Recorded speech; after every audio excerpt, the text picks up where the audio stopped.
चलिए आज गरुड़ पुराण के 14वें अध्याय के पन्नों से होते हुए एक बहुत ही खास सफर पर चलते हैं, धर्मराज के साम्राज्य यानी यमलोक के केंद्र में।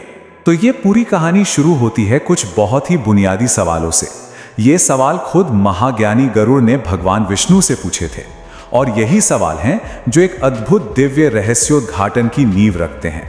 तो सबसे पहले बात करते हैं यमलोक के उस शानदार और प्रभावशाली शहर की, एक ऐसी जगह जहां तक पहुंचना सिर्फ महान पुण्य कर्मों से ही मुमकिन है। ग्रंथ बताते हैं कि यह शहर बहुत ही विशाल है, 1000 योजन का एक वर्गाकार किला।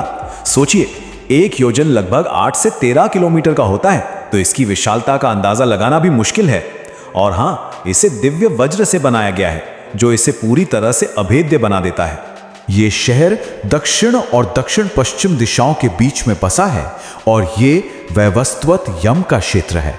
यहां पर पूरी तरह से व्यवस्था और दिव्य कानून का राज चलता है, मतलब यहां कोई भी कर्म अनदेखा नहीं रह सकता। अब इसी भव्य शहर के अंदर चलते हैं जहां रहते हैं रिकॉर्ड्स के महान रक्षक चित्रगुप्त। उनका सिर्फ एक ही काम है, हर इंसान के हर एक कर्म का बहुत ही सावधानी से हिसाब रखना। यहां देखिए, 2 बहुत ही भव्य इमारतों की तुलना की गई है। चित्रगुप्त का सुंदर मंदिर 25 योजन लंबा और चौड़ा है, लेकिन ये तो बस एक झलक है, क्योंकि धर्मराज का महल तो इससे भी कहीं ज्यादा विशाल और तेजस्वी है। लेकिन जानते हैं इस वर्णन में सबसे ध्यान खींचने वाली बात क्या है? वो ये है कि चित्रगुप्त की इस शानदार इमारत के चारों तरफ अलग अलग बीमारियों के घर बताए गए हैं। यह इस बात की लगातार याद दिलाता है कि हमारे कर्मों का फल हमें किस किस रूप में मिल सकता है ना सोचने वाली बात। तो अपने आसन पर बैठकर चित्रगुप्त इंसानों की उम्र का हिसाब लगाते हैं और ये पक्का करते हैं कि हर आत्मा बिना किसी गलती या चूक के अपने कर्मों का फल जरूर भोगे। अच्छा, अब चित्रगुप्त के मंदिर से करीब 20 योजन आगे बढ़ते हैं और शहर के दिल में पहुंचते हैं। यहां मौजूद है धर्मराज का परम दिव्य और सूरज की तरह चमकता हुआ महल।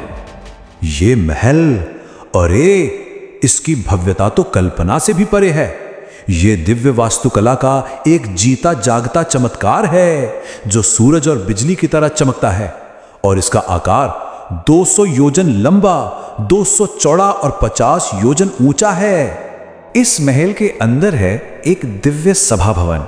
ये एक ऐसी जगह है जहां ना गर्मी है, ना सर्दी, ना दुख, ना बुढ़ापा और ना ही भूख, मतलब पूरी तरह से आराम और आनंद की जगह।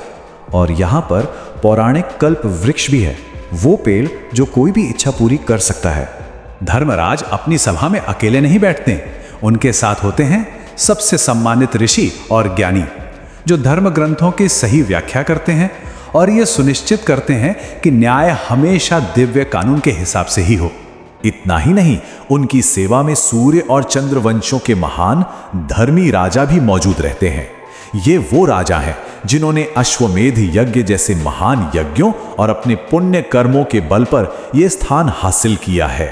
अब एक बहुत ही जरूरी बात, पापियों के लिए तो एक दक्षिणी मार्ग है, लेकिन जो पुण्य आत्माएं हैं उनके लिए धर्मराज के नगर में आने के लिए 3 खास दरवाजे हैं और हर दरवाजा कुछ खास तरह के पुण्य कर्मों के लिए है।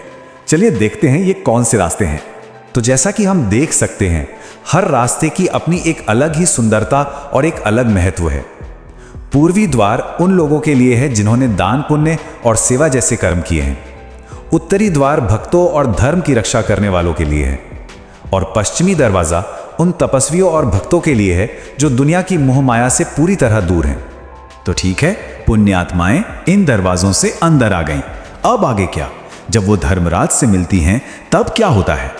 और यहां जो होता है वो शायद बहुत से लोगों की सोच से बिल्कुल अलग है। धर्मराज इन पुण्य आत्माओं का स्वागत एक डरावने जज की तरह नहीं, बल्कि बहुत ही सम्मान और आदर के साथ करते हैं। वो उन्हें सम्मानित मेहमानों और दोस्तों की तरह मानते हैं। ये इस आम धारणा से बिल्कुल अलग है कि यम सिर्फ एक भयानक दंड देने वाले हैं। और फिर धर्मराज उनसे क्या कहते हैं वो सुनिए। वो उनके पुरस्कार की पुष्टि करते हैं और बताते हैं कि उन्होंने धरती पर जो नेक काम किए, उनके बल पर उन्होंने एक दिव्य पद और स्वर्ग तक पहुंचने का अधिकार कमाया है। और आखिर में यह अध्याय हमें एक बहुत गहरे सवाल के साथ छोड़ जाता है कि हमारे इस कुछ पल के जीवन का असली मकसद क्या है। इसका मकसद है इस अस्थायी शरीर और धन का इस्तेमाल करके कुछ ऐसा बनाना जो हमेशा के लिए रहे। और वो है धर्म। शायद यही गरुड़ पुराण का अंतिम संदेश है कि हमारा जीवन भले ही अस्थायी हो, लेकिन हमारे कर्मों का असर हमेशा रह सकता है। इस यात्रा में हमारे साथ शामिल होने के लिए शुक्रिया।